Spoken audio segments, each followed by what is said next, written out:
Hello दोस्तों, मैं हूं सागर और आप देख रहे हैं नर्सिंग सागर। आज की इस वीडियो में आपको बताने वाला हूं कि सीपीआर कार्डियो पल्मोनरी रिसस्सिटेशन होता क्या है। सीपीआर एक इमरजेंसी प्रोसीजर है जो कि हर इंसान को आना चाहिए। जरूरी नहीं कि आप एक मेडिकल स्टूडेंट या फिर आप एक नर्सिंग स्टूडेंट है तो ही आपको ये टॉपिक आए। अगर आप एक सामान्य इंसान है जिनका मेडिकल नर्सिंग से कोई लेना देना नहीं है तो भी आप इस टॉपिक को जरूर देखें, क्योंकि कुछ घटनाएं कहकर नहीं होती है। तो चलिए शुरू करते हैं आज के इस टॉपिक को। सीपीआर कार्डियो पल्मोनरी रिसस्सिटेशन बेसिकली होता क्या है कि यह एक इमरजेंसी प्रोसीजर है जिसमें कार्डियो मतलब हार्ट, पल्मोनरी मतलब लंग्स और रिसस्सिटेशन मतलब रिवाइव करना। हार्ट लंग्स को वापस तरीके से रिवाइव करना ही कार्डियो पल्मोनरी रिसस्सिटेशन कहते हैं। बेसिकली आपने पबजी खेला होगा, नहीं खेला होगा तो नाम तो सुना ही होगा। उसमें होता क्या है कि कोई भी अगर प्लेयर नॉक हो जाता है तो वो प्लेयर वहां पर कुछ भी एक्टिविटी करने के लिए कैपेबल नहीं होता। फिर नेक्स्ट प्लेयर आके उस प्लेयर को रिवाइव करता है, तब जाके वो अपनी एक्टिविटी है उसको मेंटेन करता है और उसके बाद हेल्थ किट वगैरह यूज करता है। खैर छोड़िए, ये तो पबजी की बात है। बट लेकिन रियल लाइफ में होता क्या है कि अगर किसी भी पर्सन को अगर हम सीपीआर देंगे तो अपन उसे ऑक्सीजन प्रोवाइड करते हैं by mouth to mouth respiration. अब हम माउथ टू माउथ रेस्पिरेशन कैसे प्रोवाइड करते हैं वो हम आगे जानेंगे।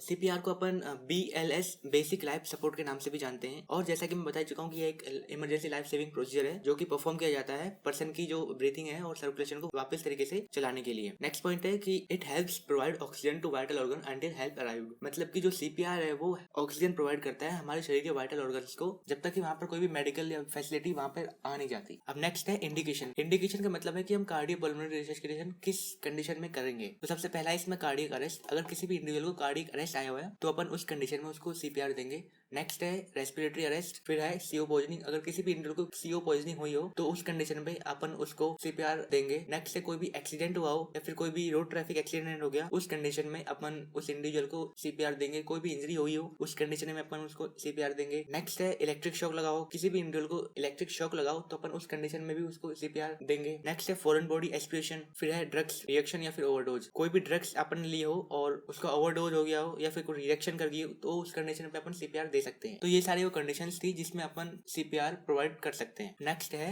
Assessment for CPR. कि आप कैसे असेस करोगे कि सामने वाले पर्सन को अपन को सीपीआर देना ही देना है। तो इसमें सबसे फर्स्ट पॉइंट है एपनिया। मतलब कि सामने वाले पर्सन में अगर कोई भी ब्रीथिंग नहीं चल रही, सामने वाला इंडिविजुअल सांस नहीं ले पा रहा, तो उस कंडीशन में अपन उसको सीपीआर देंगे। फिर नेक्स्ट है एब्सेंस ऑफ पल्स। सामने वाले पर्सन में पल्स फील नहीं हो रही हो तो उस कंडीशन में अपन उसको सीपीआर देंगे। डायलेटेड प्यूपिल। अगर सामने वाले पर्सन की जो आंखें हैं, आंखों का जो प्यूपिल है वो डायलेट हुआ हो तो उस कंडीशन में अपन उसको सीपीआर देंगे। फिर नेक्स्ट है अनकॉन्शियसनेस। अगर पेशेंट अनकॉन्शियस है तो उस कंडीशन में भी अपन उसको सीपीआर प्रोवाइड करेंगे। नेक्स्ट है साइनोसिस और फिट्स। अब इस कंडीशन में भी अपन उसको सीपीआर प्रोवाइड करेंगे। अब नेक्स्ट है प्रोसीजर। एक्चुअल जो प्रोसीजर है वो अब स्टार्ट होता है। तो इसमें फर्स्ट पॉइंट है डिटरमाइन द अनकॉन्शियसनेस। सबसे पहले मतलब अपन असेस करेंगे कि जो सामने वाला पर्सन है जिसको अपने को सीपीआर देना है वो कॉन्शियस है या फिर अनकॉन्शियस है। तो इस कॉन्शियस और अनकॉन्शियस जानने के लिए अपन क्या करेंगे कि सामने वाले पर्सन को बस जस्ट उसके फेस पे हाथ लगाएंगे, उसका हाथ पे हाथ लगाएंगे और उससे पूछेंगे कि हेलो हेलो सर, क्या नाम है आपका और आप कहाँ से हो, कैसे हो, आप ठीक तो हो या फिर खराब हो, ये आप उससे पूछोगे। अगर वो इस कंडीशन में आपको रिप्लाई देता है इट मीन्स कि वो सामने वाला पर्सन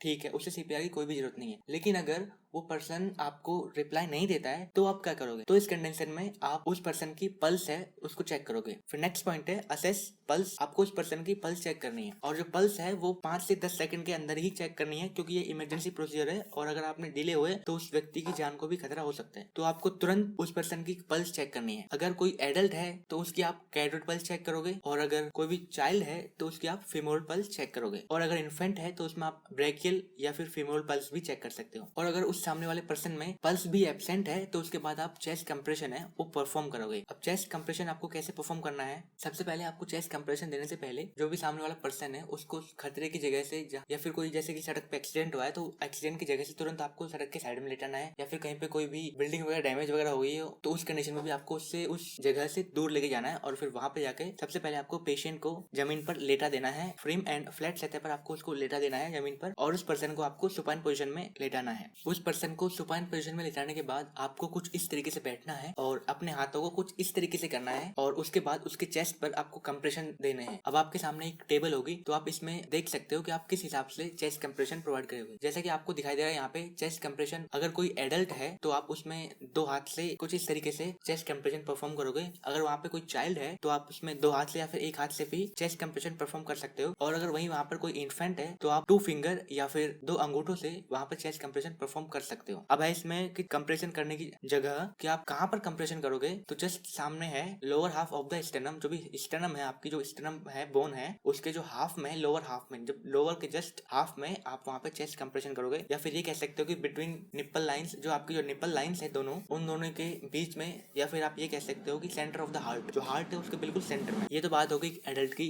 अगर वहाँ पे कोई चाइल्ड है तो चाइल्ड में भी अपन सेम करेंगे, लेकिन अगर वहाँ पे कोई भी इन्फेंट है तो इन्फेंट में अपन चेस्ट कंप्रेशन कहाँ पे करेंगे, जस्ट बिलो निप्पल लाइन, जो निप्पल लाइन है उसके जस्ट नीचे करेंगे। अब उसके बाद नेक्स्ट है चेस्ट कंप्रेशन की जो डेप्थ है, कि अपन को कितनी प्रेशर से चेस्ट कंप्रेशन देना है। सो एडल्ट में तो अपन इतना प्रेशर देंगे कि जो उसके जो चेस्ट है वो 2 इंच नीचे डेप्थ में चले जाए, और इन्फेंट में भी यही होगा, बट लेकिन और चाइल्ड में भी यही होगा, पर लेकिन जो इन्फेंट है उसमें अपन 1.5 इंच ही डेप्थ में उसको चेस्ट कंप्रेशन देंगे। फिर नेक्स्ट है चेस्ट कंप्रेशन की जो रेट है वो कितनी होनी चाहिए, तो आप 100 कंप्रेशन पर मिनट आपको देने होंगे, चाहे वो एडल्ट हो, चाइल्ड हो या फिर इन्फेंट हो। अब चेस्ट कंप्रेशन परफॉर्म करते समय जो आपके हाथों की पोजीशन है वो क्या होनी चाहिए, जैसे कि आपको सामने इमेज में दिखाई दे रहा है, जो पर्सन है उसको एक फ्लैट सतह पे आपको लेटाना है। लेटाने के बाद जो आपके हाथ है, हाथों को कुछ इस प्रकार से करना है। उसके बाद अपने जो हाथ हैं उनको उस पर्सन के बिल्कुल चेस्ट में कुछ इस तरीके से रखना है, और उसके बाद आपको चेस्ट कंप्रेशन प्रोवाइड करना है। और ध्यान रहे कि चेस्ट कंप्रेशन प्रोवाइड करते समय आपका जो हाथ है वो मुड़ना नहीं चाहिए, वो बिल्कुल एकदम स्ट्रेट कंडीशन में रहना चाहिए। और चेस्ट कंप्रेशन प्रोवाइड करते समय आपको कुछ इस तरीके से वहां पर बैठना है। फिर नेक्स्ट है ओपन एयरवे। आप कुछ कंप्रेशन देने के बाद उस पर्सन का एयरवे है उसको ओपन करना होगा। तो फर्स्ट है कि हेड टिल्ट चिन लिफ्ट मेथड। इसमें होता क्या है कि इस पोजीशन में जो भी अनकॉन्शियस पेशेंट है उसके हेड को पीछे की तरफ झुकाकर, चिन को व फोर हेड, जो आपका फोर हेड है उसके आगे की तरफ प्रेशर कर लगाकर एयरवे को ओपन करते हैं, जैसे कि सामने आपको इमेज में दिखाई दिया है। अब ये तो हो गया एक नॉर्मल इंडिविजुअल के लिए जो बिल्कुल ठीक है, जिसके कोई स्पाइन वगैरह में कोई प्रॉब्लम नहीं है, उसको तो अपन हेड टिल्ट चिन लिफ्ट मेथड जो है वो प्रोवाइड कर सकते हैं। बट लेकिन अगर किसी इंडिविजुअल को कोई भी नेक इंजरी या फिर स्पाइन इंजरी हो तो उसके लिए है जॉ थ्रस्ट मैनुअर मेथड। इस मेथड में क्या होता है, जैसा कि आपको सामने दिखाई दे रहा है, कुछ इस तरीके से पोजीशन प्रोवाइड करते हैं। तो ये था ओपन एयरवे। अब इसके बाद है चेक ब्रीथ एंड डिलीव ब्रीथ, मतलब कि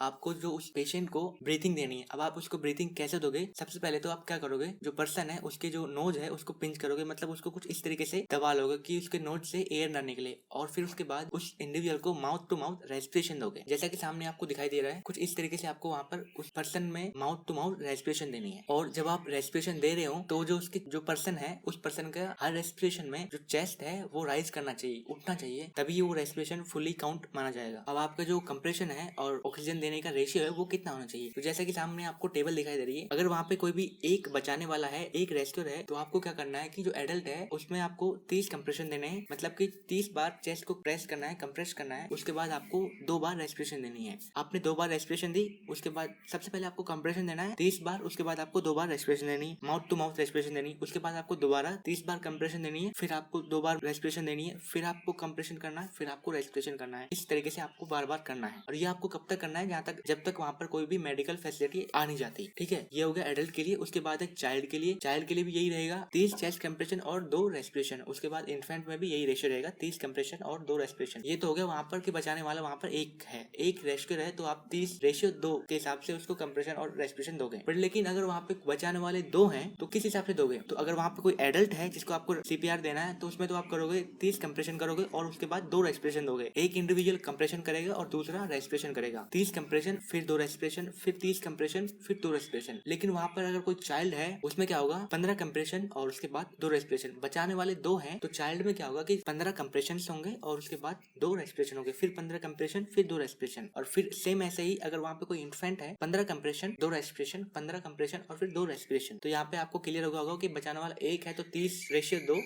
और अगर बचाने वाले 2 हैं तो इन एडल्ट में 30 रेशियो 2 ही ये सेम रहेगा, और अगर वहाँ पे चाइल्ड और इन्फेंट है तो 15 रेशियो 2। फिर नेक्स्ट है एक्टिवेट इमरजेंसी मेडिकल सर्विसेज। आप मेडिकल वालों को, हॉस्पिटल वालों को कब बुलाओगे, तो अगर वहाँ पे सामने कोई एडल्ट है तो आप क्या करोगे, सबसे पहले आपको फोन करना है मेडिकल सर्विसेज को, और उसके बाद आपको सीपीआर है वो परफॉर्म करना है। लेकिन वहाँ पे अगर कोई चाइल्ड या इन्फेंट है तो आपको सबसे पहले 5 बार 30 बार कंप्रेशन 2 बार रेस्पिरेशन, 1 बार 30 बार कंप्रेशन 2 बार रेस्पिरेशन, ये 2 बार, इस तरीके से 5 साइकिल कंप्लीट करना है। एंड देन उसके बाद जाके आपको जो मेडिकल सर्विसेज है उसको फोन करना है, और उसके बाद जो भी एम्बुलेंस है वो आएगी और उस इंडिविजुअल को लेके चली जाएगी, और फिर आगे काम सारा हॉस्पिटल में होगा। तो ये हो गया पूरा प्रोसीजर कार्डियोपल्मोनरी रिसस्सिटेशन का। अब वही है कॉम्प्लिकेशन कि सीपीआर देते समय कौन कौन से कॉम्प्लिकेशंस हो सकते हैं। तो फर्स्ट है इसमें रिब फ्रैक्चर, कि जो पर्सन की रिब्स है वो फ्रैक्चर हो सकती है। आपने हो सकता है जो प्रेशर है वो थोड़ा ज्यादा दे दिया हो जिसके कारण रिब्स जो है वो फ्रैक्चर हो सकती है, और साथ ही जो भी इंटरनल ऑर्गन्स हैं उनको डैमेज हो सकता है, जैसे कि हार्ट है, हार्ट को भी डैमेज हो सकता है, लंग्स है, लंग्स को भी डैमेज हो सकता है, स्टमक है, स्टमक को भी डैमेज हो सकता है। और फिर है लंग्स इंजरी और नेक्स्ट है वॉमिटिंग भी हो सकती है उस पर्सन को, एस्पिरेशन भी हो सकता है और न्यूमोथोरेक्स भी हो सकता है। तो ये था आज का टॉपिक सीपीआर कार्डियोपल्मोनरी रिसस्सिटेशन। हटो हटो हटो हटो, हमें आने दो, हटो हटो।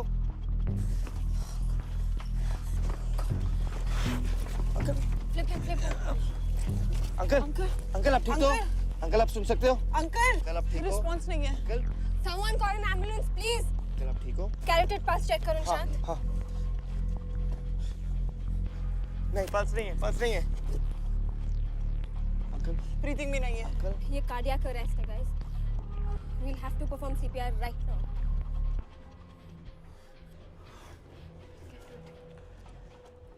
Okay, 1, 2, 6, 7, 8, 9, 10, 11, 12, 13, 14, 15, 16, 17, 18, 19, 20, बाबा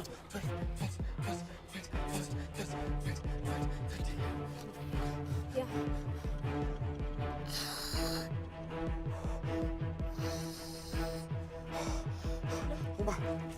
उमा, हमें 30 कंप्रेशंस के बाद 2 ब्रेथ्स देनी है और ये साइकिल तब तक करना है जब तक अंकल रिवाइव नहीं होते।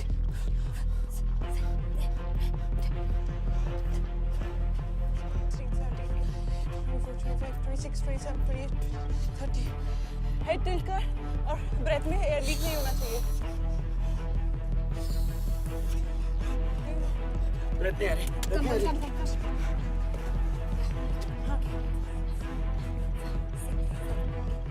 ताई, एयरवे तो ब्लॉक नहीं है ना?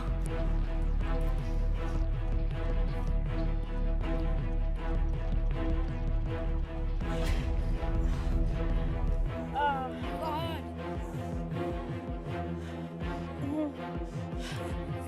10, 11, 12, 13, 14, 15, 16, 17, 18, 19, 20, 21, 22, 23, 24, 25, 26, 27, 28, 29, 30.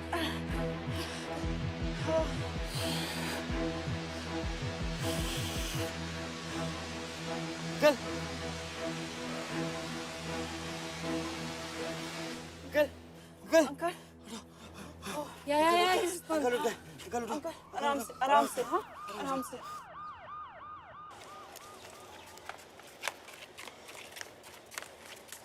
Cardiac arrest. Age could be around 45 to 50 years old. We performed 3 rounds of CPR in rotation.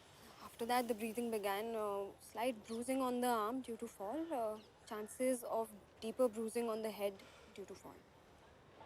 Good job, guys. Thank you.